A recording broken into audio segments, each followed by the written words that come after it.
Bonjour à tous, aujourd'hui dans cette nouvelle vidéo, je vais aborder le sujet de l'électricité en voyage à vélo. C'est parti!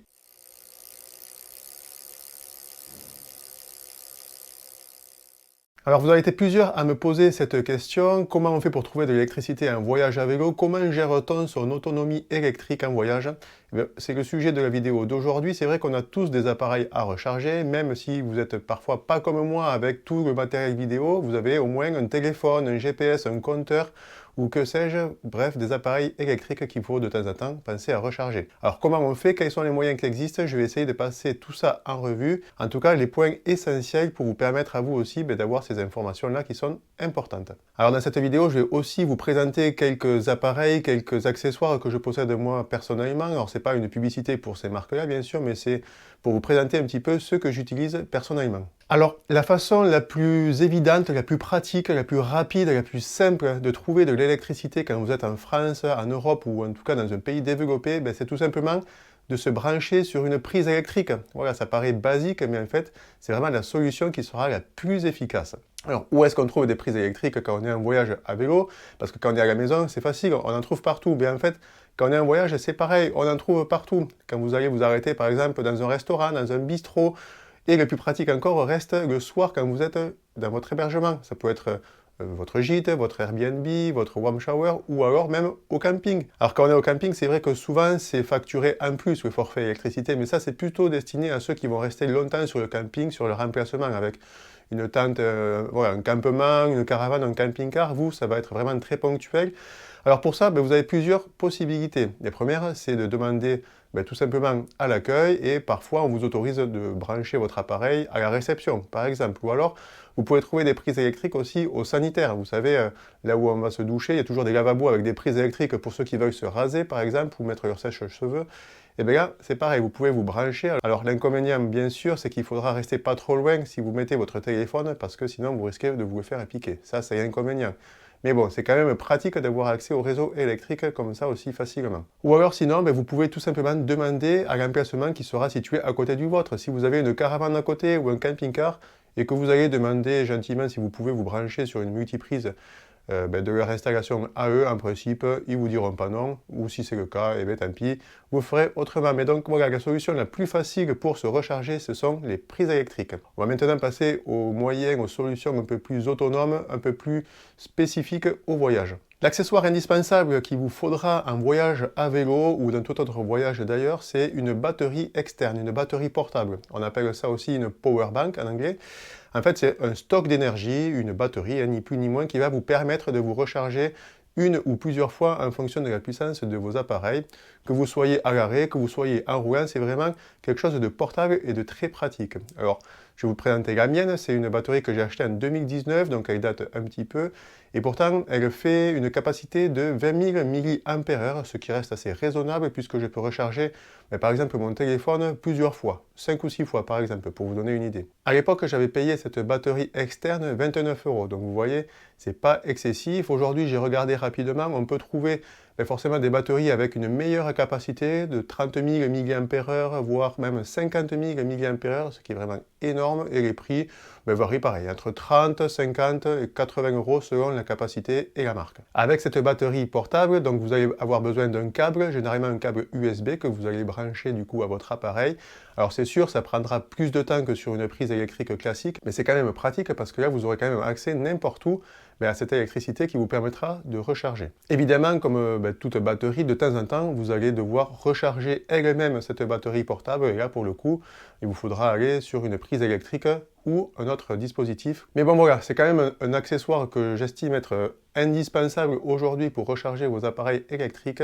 En tout cas, moi, je suis content d'en avoir une et je continuerai de la prendre dans tous mes voyages à vélo. Je vais maintenant vous parler du panneau solaire. Alors, le panneau solaire, c'est vrai qu'on en voit beaucoup qui en achètent parce qu'ils ont vu des vidéos, par exemple, de voyageurs à vélo qui sont dans des régions désertiques de l'Asie, de l'Afrique, de l'Amérique du Sud, par exemple, et ils se disent que du coup, pour partir en voyage à vélo, c'est un accessoire indispensable. Alors, je suis désolé, je vais un petit peu casser le mythe parce que À mon avis, et ça n'engage que moi, ben, ce n'est pas le cas. En fait, il y en a qui se lancent dans cet achat, voilà, parce que c'est un accessoire, c'est vrai, qui fait un peu baroudeur, explorateur, aventurier. Bon, si vous restez en France, en Europe ou dans un pays développé, c'est pas vraiment un accessoire qui vous sera utile, sauf si vous voulez vraiment vous la jouer en autonomie totale. Bon, là, effectivement, ce sera un des moyens de créer, de générer votre propre électricité. Pour vous donner un exemple, j'ai moi-même un panneau solaire, donc celui-ci, il fait 28 watts, je l'ai acheté en 2020 et je l'ai payé 60 €. J'ai regardé aujourd'hui, il coûte un petit peu plus cher. Il faut faire attention aussi entre la puissance qui est indiquée sur l'emballage, sur la fiche commerciale et la puissance réelle. La puissance réelle sera moindre, elle sera plus faible.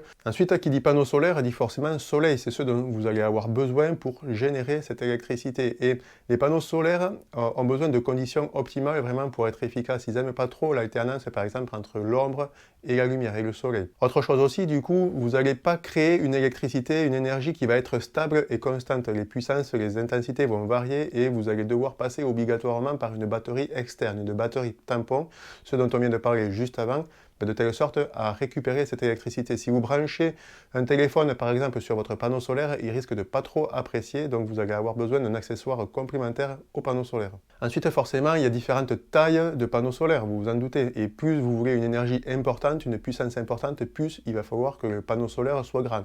Le mien, par exemple, qui fait 28 watts, comme je vous disais, mesure 80 cm par 30 une fois qu'il est déplié et il pèse 650 grammes. Donc vous voyez, 80 cm, ça fait quand même une largeur qui est assez conséquente. 650 grammes, c'est pareil, c'est un poids qui n'est pas négligeable quand on sait qu'aujourd'hui on essaye de faire des économies un petit peu sur le poids qu'on essaye d'importer en voyage à vélo. Donc il faut vraiment réfléchir à ce besoin, est-ce qu'il est vraiment utile. Ensuite, un panneau solaire, c'est fragile, ça n'aime pas trop l'eau, il y en a qui sont plus ou moins étanches en fonction des indices IP que vous pourrez trouver sur les emballages, donc faites bien attention à ça aussi. Après voilà, ce qu'il y a de bien avec le panneau solaire, c'est que vous le dépliez, vous le posez et vous l'attachez sur votre rack-pack à l'arrière du vélo par exemple, et puis ensuite vous laissez faire toute la journée, vous n'avez plus besoin d'y penser, et le soleil fait le reste. Mais comme je vous disais, c'est quelque chose qui va prendre quand même énormément de temps pour générer assez peu d'énergie au final. Donc pour ma part, ce n'est pas quelque chose que je prendrai vraiment en voyage à vélo si je reste en France ou en Europe. Par contre, si vous avez vu ma vidéo sur la descente de la Garonne en kayak, où là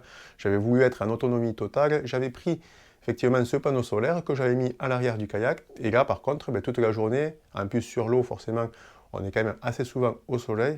Toute la journée, du coup, ça m'a créé suffisamment d'électricité qui me permettait de recharger tous mes appareils, que ce soit le téléphone, les caméras, l'appareil photo, bref. C'était quand même assez pratique. Et puis, l'électricité qui est générée, elle reste du coup gratuite. Donc voilà, réfléchissez bien avant de vous lancer dans un achat de panneaux solaires.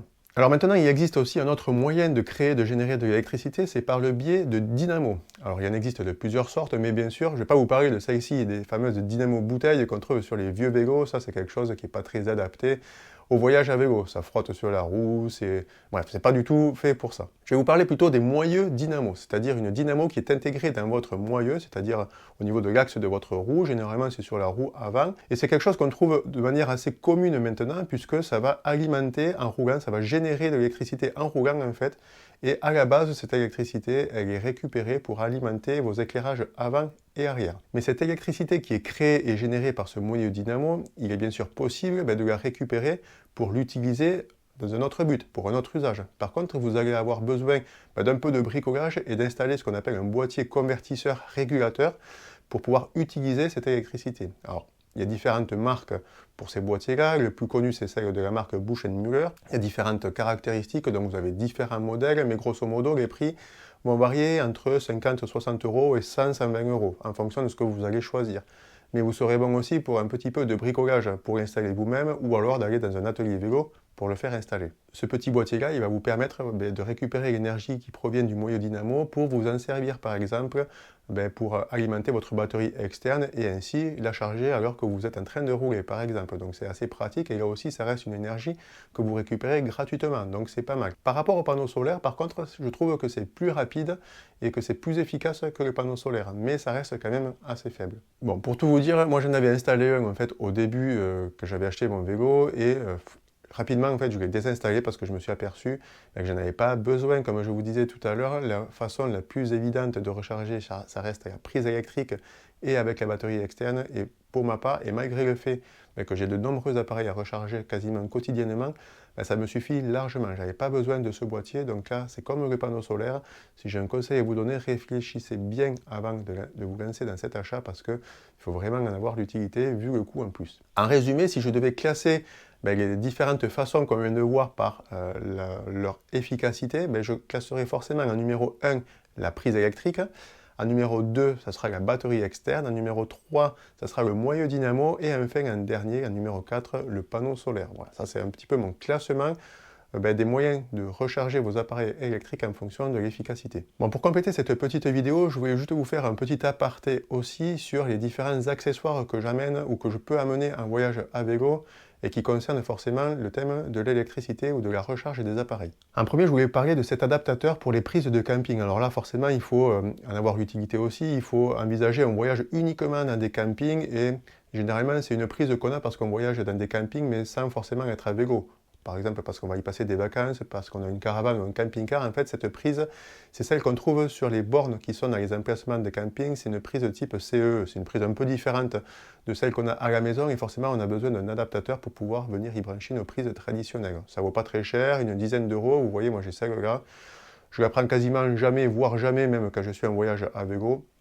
Mais en tout cas, voilà, je l'ai d'un précédent voyage, donc je l'ai gardé. On ne sait jamais, ça peut être utile. Bien sûr, je vais vous parler des chargeurs parce que aujourd'hui, on a 50 appareils électriques avec 50 chargeurs différents, parfois même avec des connectiques qui sont différentes entre les appareils, entre les prises pour les appareils Mac, pour les USB-C, les USB classiques. Bref, il y a plein de types de connexions différentes et de chargeurs différentes. Et si j'ai un conseil à vous donner, c'est d'essayer d'en prendre le minimum. J'essaye de prendre, moi pour ma part, un chargeur avec plusieurs ports. Comme ça, je peux brancher différents câbles en même temps, en simultané. Et ensuite, avec ce chargeur, j'essaye d'amener avec moi un câble avec différents embouts. Comme ça m'évite d'en prendre plusieurs. Bon, c'est une petite économie de poids, mais c'est surtout un encombrement en moins. Si j'ai un conseil à vous donner, c'est de prendre par contre un câble qui est assez long. Le mien fait 2 mètres. Et ça, c'est assez pratique parce que des fois, les prises ne sont pas forcément accessibles ou à côté. Et des fois, cette distance-là peut permettre d'être plus commode pour vous. Bon, en tout cas, si vous achetez un chargeur et un câble comme ça, avec différentes connexions sur le même câble, essayez bien la compatibilité de vos appareils avant de partir parce que sinon, c'est un coup à se faire avoir une fois que vous êtes parti en voyage et de devoir aller en acheter un autre. Donc, essayez quand même votre matériel avant de partir en voyage. Bon, le mieux pour l'électricité, ça reste quand même de bien la gérer, de bien optimiser son utilisation, de l'économiser, comme ça vous aurez besoin de recharger le moins possible. En tout cas, j'espère que cette vidéo vous aura permis d'avoir quelques informations, quelques tuyaux sur les différentes façons d'accéder à l'électricité lorsqu'on est en voyage à vélo. J'espère que la vidéo vous a plu. Si c'est le cas, n'hésitez pas à mettre un like, à vous abonner à la chaîne pour la publication des prochaines vidéos. Vous avez des shorts quasiment toutes les semaines, des vidéos sur le thème du voyage à vélo régulièrement. Donc on se retrouve très bientôt pour une prochaine vidéo. À bientôt!